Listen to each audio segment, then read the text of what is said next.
Hei, halo sahabat pecinta catur, selamat datang kembali di Catur Talk Indonesia. Tentunya ini final yang ditunggu-tunggu, bagaimana pertemuan nomor satu dunia Magnus Carlsen menghadapi Alireza Firouzja. Dan kita akan menyaksikan salah satu permainan terbaiknya pada kontrol waktu 13-1.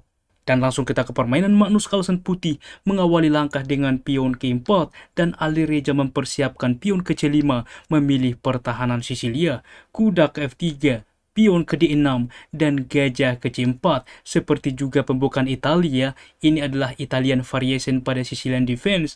Kuda ke F6 mengancam pion sentral, D3 mensupport, I6 saat ini membuka ke depan gajah lalu mempersiapkan rokade. Putih rokade, kuda ke C6 terlebih dahulu, benteng ke I1, dan gajah ke E7 mempersiapkan rokade. Dan betul saja, setelah gajah ke B3 dimainkan saat ini, rokade dilanjutkan Alireza Firouzja. Pion ke C3 tentunya juga mendorong pion ke sentral, membuka juga ruang bagi gajah. Pion ke A6 selain mendukung ke sentral mempersiapkan fianchetto, tentunya juga ke depan mengaktifkan kuda, teman-teman. Pion ke D4 saat ini fokus rencana mengetek sentral. D5 di counter attack oleh Alireza Firouzja. Pion ke E5 menolak pertukaran tempo mengancam kuda. Kuda ditempatkan ke sentral ke E4, maka kuda ke D2 saat ini menawarkan kuda. Kuda mukul kuda, gajah menerima, pion menerima pion, pertukaran, dan gajah ke D7 saat ini pengembangan tentunya. Gajah ke C2 dilanjutkan. Juga kita lihat bagaimana sepasang gajah ke depan yang coba dimanfaatkan oleh Magnus Carlsen. Benteng ke C8 mencoba menguasai file semi terbuka ke depan, dan pion ke G3 tentunya membuka ruang bagi raja di masa depan, mencegah ada skakmat di baris pertama. Maka kuda ke A5 dimainkan, outpost ke depan ke petak C4 lalu menekan gajah, maka pion ke H4 langkah serangan inisiatif dari sayap raja yang coba dimainkan Magnus Carlsen. Kuda ke C4 fokus rencana mengancam gajah dan masih merasa penting gajah, di mana Magnus Carlsen ke depan akan fokus memainkan sepasang gajahnya. Ia memilih gajah mundur ke C1. Menteri ke B6 juga menekan pion, dan bagaimana merespon benteng ke B1, dan ini pilihan terbaik, dua kali mensupport pion. Karena cukup berbeda apabila dimainkan B3, ini justru pancingan Alireza, teman-teman. Kuda ke A3 akan dilanjutkan menekan gajah. Apabila masih tetap dipertahankan gajah ke D3, maka gajah ke B5, dan saat ini tidak bisa lagi dihindarkan kecuali menerima pertukaran, teman-teman. Dan inilah kompensasi yang akan didapatkan oleh hitam ke depan. Oleh sebab itulah di sini benteng ke B1 dimainkan oleh Magnus Carlsen. Yang jadi pertanyaan, bagaimana melanjutkan saat ini cukup logis, di mana juga menjaga pada penting G5, dimainkan H6, akan tetapi ini kesalahan, teman-teman. Seorang Magnus Carlsen tentunya sang jenius catur mengetahui mengapa ini langkah lemah. Anda pos pilih ini, apa yang dimainkan di posisi seperti ini. Bagaimana teman-teman? Selamat bagi Anda yang bisa menemukan langkah itu. Menteri ke D3 langsung juga ancaman skakmat di petak H7. Oke teman-teman, sebelum H6, apa yang bisa dimainkan F5 adalah pilihan terbaik, teman-teman. Misalkan en passant terjadi, maka pion bahkan bisa menerima walaupun membuka ke depan raja, tetapi raja mengamankan membawa benteng, teman-teman. Idenya menteri ke D3 misalkan ancaman skakmat, benteng sudah bisa ke F7 waktu yang sama mensupport pion, dan ini pun cukup sebanding.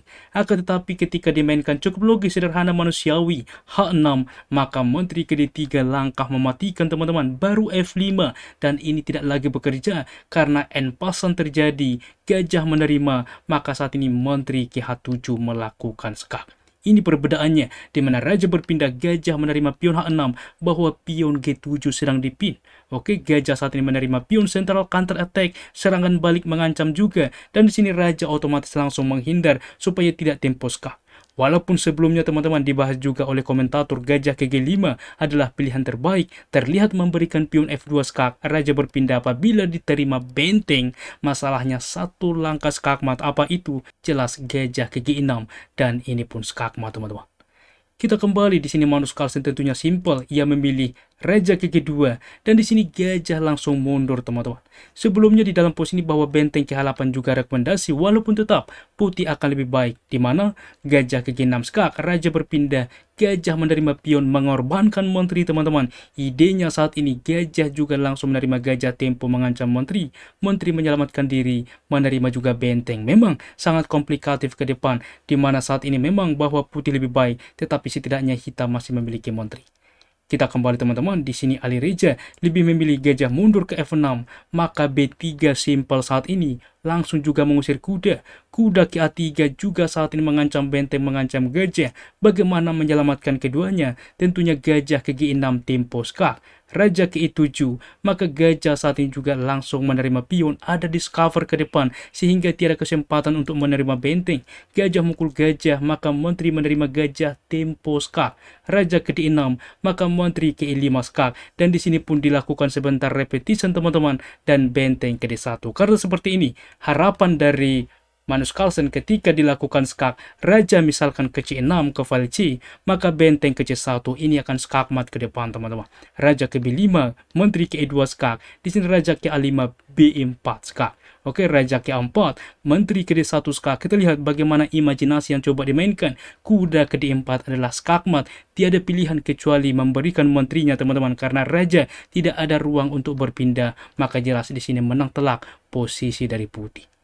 Sangat-sangat menarik tentunya. Kita kembali teman-teman. Di dalam pos ini dimainkan tentunya benteng ke D1 langsung juga mengepin ke depan. Maka kuda ke C2 mengancam benteng. Benteng ke E2, kuda ke B4 saat ini. Dan menteri melakukan skak. Raja ke E7, A3 simpel mengusir kuda supaya juga mengurangi perlindungan terhadap pion penting D5. Dimana setelah kuda ke C6 betul saja menteri menerima pion D5 karena pion E6 sedang dipin.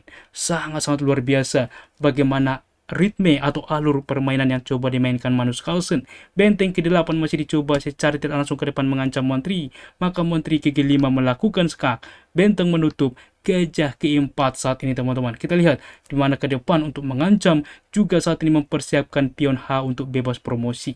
Benteng ke F8 dimainkan, maka saat ini kita lihat bahwa pion ini ke depan terancam, bahkan tidak diberikan oleh Magnus Carlsen. B4 masih dimainkan. Di sini gajah ke E8, maka H5 siap promosi. Kuda ke D8 karena meninggalkan juga saat ini peta sentral, maka kuda menempati E5 saat ini. Langkah pasrah juga dimainkan oleh Ali Reza. Ia mencoba menawarkan kuda-kuda ke F7. Akan tetapi teman-teman, apa yang dilanjutkan oleh Magnus Carlsen? Selamat tentunya kuda ke G6, percaya atau tidak, ini skakmat teman-teman. Kita lihat bahwa file D ada benteng dan raja tidak bisa berpindah ketika kuda melakukan skak. Wajib tentunya raja berpindah sedangkan benteng masih dipin oleh menteri, dan ini pun otomatis skakmat raja di tengah papan. Sangat-sangat menarik bagaimana final yang terjadi. Kita lihat teman-teman bagaimana Magnus Carlsen dengan langkah natural dimainkan Ali Reza H6. Ia mengetahui langkah ini langkah lemah, memainkan menteri ke D3, dan bahkan di posisi ini pun langkah pasrah ditawarkan kuda, tetapi kuda ke G6 adalah skakmat yang otomatis ditemukan oleh Magnus Carlsen. Luar biasa. Dan kita lihat dengan kemenangan ini teman-teman, Magnus Carlsen mendominasi 23,5 dan poin Ali Reza 7,5. Sehingga selamat kepada Magnus Carlsen menjadi sang juara Speedchase Championship. Ia merupakan pecatur tercepat di dunia, diikuti Ali Reza Firouzja, Hikaru Nakamura karena mengalahkan Hans Mokneyman, dan peringkat keempat Hans Neyman tentunya. Dan sekali lagi selamat kepada Magnus Carlsen yang menjuarai turnamen ini menjadi sang juara Speedchase Championship 2024. Dan adapun tingkat akurasi ulasan dari permainan menunjukkan Magnus Carlsen 89,3% dan Ali Reza Firouzja 75,8%. Demikian ulasan catur menarik hari ini dan semoga membantu bagi sahabat yang bertanya untuk mengulas permainan final Magnus menghadapi Firouzja. Catur Yes Indonesia Jaya, sharing and keep loving. Bye-bye.